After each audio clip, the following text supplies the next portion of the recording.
Gelar profesor saya dari Malaysia sudah diverifikasi. Ketika saya calon DPR RI, nggak mungkin nggak diverifikasi. Oleh KPU, oleh PKS, diverifikasi. Clear. Tapi hal yang sama dia meremehkan keabsahan dari lembaga KPU dan partai politik ketika ijazah Jokowi dia tuduh, ya.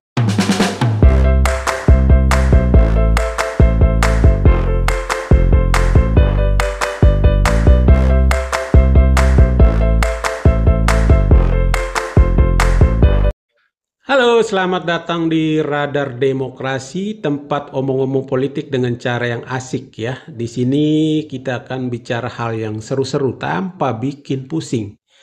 Ayo ambil bagian dalam keseruan ini dengan cara like, komen, subscribe, dan nyalakan lonceng notifikasi.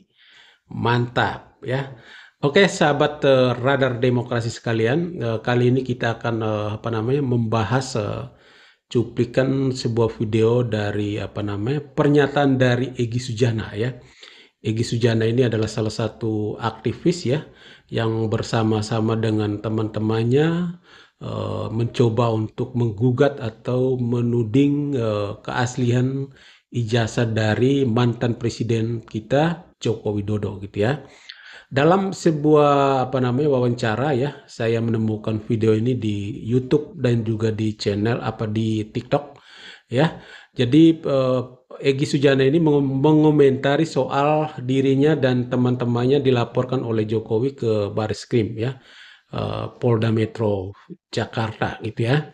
Lalu dalam pernyataan itu Egy Sujana dan teman-teman itu merasa bahagia atau merasa happy dengan apa yang sudah dilakukan oleh mantan Presiden Jokowi. Menurut mereka ini adalah perangkap yang sudah Jokowi ini sudah terjebak atau kena perangkap mereka. Jadi dengan melaporkan mereka ke polisi itu otomatis Jokowi akan menunjukkan kepada polisi ijazah dia yang sesungguhnya. Kira-kira begitu, ya, dari pernyataan Egy Sujana ini. Lalu hal yang menarik di sini adalah begini, teman-teman sahabat Radar Demokrasi sekalian. Di tengah pernyataan dia itu saya mencoba mengambil cuplikan videonya, ya. Pernyataan dia yang menurut saya menarik dan kontradiktif, gitu, ya. Yaitu terkait dengan gelar profesor dia, kemudian dia mengatakan bahwa dia mendapatkan gelar profesor itu dari sebuah universitas di Malaysia. Lalu dia pun mengatakan bahwa ada sebagian orang atau sekelompok orang yang pernah meragukan keabsahan dari gelar profesornya itu.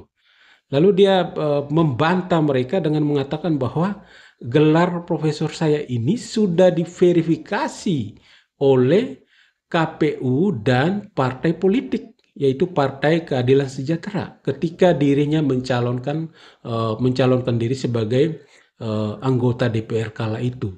Jadi karena sudah diverifikasi oleh kedua lembaga ini, jadi menurut Egy Sujana bahwa sudah sah, ya, tidak bisa dibantah, tidak diragukan lagi. Nah, disinilah menurut saya menarik, ya. Ini adalah kontradiksi, gitu, ya. Nah, untuk lebih jelas, ya, saya akan tampilkan videonya, ya, kita saksikan bersama-sama, ya, lalu kita komentar, ya. Osjubedil murni teori saya. Gelar profesor saya dari Malaysia sudah diverifikasi. Ketika saya calon DPR RI, nggak mungkin nggak diverifikasi. Oleh KPU, oleh PKS, diverifikasi. Clear. Makanya waktu di surat pemilih ada nama Profesor Doktor. Kalau ada palsunya, ya kan bisa loh pakai profesor. Udah dipersoalin banget saya. Dia cari betul kelemahan saya. Jadi bagi yang nanya-nanya dan sering fitnah saya, itu faktanya. Ya, jadi menurut saya ini adalah kontradiksi yang luar biasa yang dibuat oleh Egy Sujana, ya. Ketika tuduhan itu datang kepadanya,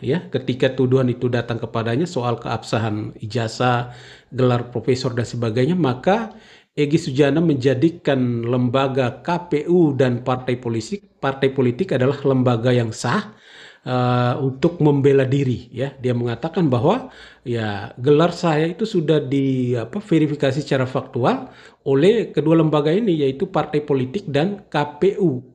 Jadi tidak bisa diragukan lagi, tidak bisa dibantah lagi ya menurut dia. Jadi dia sangat mengagungkan kedua lembaga ini, yaitu KPU dan partai politik. Nah, tetapi di sisi yang lain, ketika Egy Sujana bersama kawan-kawan menuduh ijazah Jokowi palsu, maka Egy Sujana dan kawan-kawan pun mengabaikan verifikasi yang pernah dilakukan oleh kedua lembaga ini. Kedua lembaga yang sebelumnya diagung-agungkan oleh Egy Sujana, ya, ketika dirinya dituduh, difitnah, dia mengatakan bahwa ini sudah sah karena sudah diverifikasi oleh kedua lembaga ini. Tetapi ketika dia menuduh ijazah Jokowi palsu, dia mengabaikan kedua lembaga ini, yaitu KPU dan partai politik. Padahal kalau kita bandingkan antara ijazah Jokowi dan ijazah Egy Sujana, ya saya kira ijazah Jokowi ini lebih banyak diverifikasi dibandingkan ijazah Egy Sujana. Jokowi diverifikasi KPUD Solo 2 kali, ya, ketika dia maju sebagai wali kota. Kemudian oleh KPUD DKI Jakarta, Provinsi DKI Jakarta 1 kali ketika dia maju sebagai gubernur. Dan oleh KPU Nasional 2 kali ketika dirinya maju sebagai calon presiden. Jadi kalau kita bandingkan antara ijazah Jokowi dan ijazah Egy Sujana, saya kira ijazah Jokowi lebih banyak diverifikasi ketimbang ijazah Egy Sujana. Tapi Egy Sujana sangat percaya diri di depan publik. Dia mengatakan bahwa ketika ijazah dia dipertanyakan atau ada sekelompok orang yang meragukan gelarnya dan sebagainya, dia mengatakan bahwa ijazah saya ini sudah diverifikasi oleh partai politik dan KPU. Jadi kalian jangan sembarang, ini sah, ya, tidak bisa dibantah lagi. Tapi hal yang sama dia meremehkan keabsahan dari lembaga KPU dan partai politik ketika ijazah Jokowi dia tuduh, ya. Jadi ini saya kira kontradiksi yang luar biasa, ya. Apa sih sebenarnya motif dari tuduhan-tuduhan yang dilakukan oleh Egy Sujana dan kawan-kawan ini? Saya kira tidak ada manfaat sebenarnya, gitu ya. Mahfud MD sendiri sebagai seorang pakar hukum tata negara, dia mengatakan bahwa tidak ada gunanya juga kalaupun pada akhirnya ijazah Jokowi ini palsu, katakanlah, itu pun tidak akan berpengaruh terhadap keputusan-keputusan yang sudah dilakukan oleh Jokowi ketika dirinya berkuasa, entah itu sebagai presiden, entah itu sebagai gubernur, entah itu sebagai wali kota. Jadi tidak ada pengaruhnya, gitu ya. Jadi menurut saya ini sesuatu yang sia-sia. Apa gunanya untuk menggugat ijazah dari Jokowi untuk membuktikan palsu dan tidak? Padahal kan banyak sekali lembaga-lembaga yang resmi, yang punya kredibilitas, yang punya punya otoritas untuk mengatakan sah dan tidak, itu kan sudah bersuara, sudah memberikan statement. Lalu kita mencarinya kemana? Kenapa kita harus percaya dengan Roy Suryo? Kenapa kita harus percaya dengan Rismon Sianipar dan sebagainya? Mereka tidak punya otoritas untuk membuktikan, untuk menyatakan bahwa ijazah Jokowi ini palsu dan tidak. Mereka tidak punya otoritas. Lembaga-lembaga yang punya otoritas itu kan sudah secara sah mengatakan bahwa ijazah Jokowi ini asli. Jadi ini saya kira tidak bisa dibantah lagi, gitu ya. Jadi menurut saya kasus ini sebenarnya kasus motifnya itu sebenarnya sangat sederhana. Yang pertama adalah kumpulan orang-orang yang sakit hati dengan Jokowi, ya. Karena Jokowi sudah dituduh berkali-kali dengan berbagai kasus, tetapi kok Jokowi aman-aman saja, santai-santai saja. Jokowi tidak pernah terpancing dan sebagainya. Dan selalu menyelesaikan tugasnya sebagai wali kota aman, sebagai gubernur 1 periode aman, dan sebagai presiden 2 periode juga aman. Lalu yang terakhir adalah Jokowi masih mendapat kepercayaan publik itu masih sangat tinggi sampai sekarang walaupun dia sudah tidak berkuasa lagi.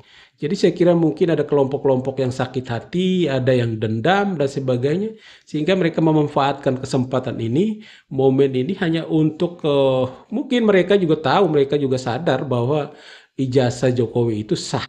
Ya, tetapi saya kira cara-cara ini kayak mungkin mereka melakukan untuk ya banyak orang sudah bicara bahwa mereka mungkin yang pertama adalah untuk membunuh karakter dari mantan Presiden Jokowi itu sendiri ya. Karena mantan Presiden Jokowi ini kan walaupun dia sudah tidak berkuasa lagi, tidak sebagai presiden, tetapi ya saya kira kekuatannya itu masih ada dalam konstelasi politik nasional dalam tahun-tahun ke depan ini. Saya kira Jokowi masih sangat berperan sekali ya. Jadi mungkin ini adalah cara bagaimana untuk membunuh karakter Joko Widodo gitu ya. Kemudian yang berikut adalah ada kaitan dengan keluarga Jokowi ya. Anaknya sebagai wakil presiden Mas Gibran, kemudian menantunya sebagai gubernur Sumatera Utara, kemudian apa namanya Kaisang sebagai ketua umum partai. Jadi saya kira ini kan mungkin cara yang dilakukan bagaimana supaya membunuh karakter tidak hanya Jokowi tetapi seluruh keluarganya gitu ya. Ketika karakter Jokowi terbunuh maka ya saya kira semuanya terbunuh juga ya. Gibran akan selesai, siapa namanya Bobi Nasution akan selesai, Kaisang akan selesai gitu ya. Jadi saya kira cara ini adalah cara ini yang sedang dilakukan oleh kelompok-kelompok tertentu ya. Dan menurut saya ya seharusnya tidak perlu harus mengangkat isu ijazah palsu saya kira ya. Lakukan dengan cara-cara lain, dengan cara-cara yang lebih terhormat. Saya sangat percaya, sangat yakin bahwa kepercayaan publik terhadap Jokowi itu suatu waktu juga akan berakhir, akan selesai ya. Tetapi kalau misalnya teman-teman ini melakukan dengan cara-cara yang begini, ya, yang menurut saya tidak jelas, ya saya kira Jokowi akan terus melambung di hati masyarakat seluruh rakyat Indonesia. Saya kira begitu ya teman-teman sekalian. Salam demokrasi.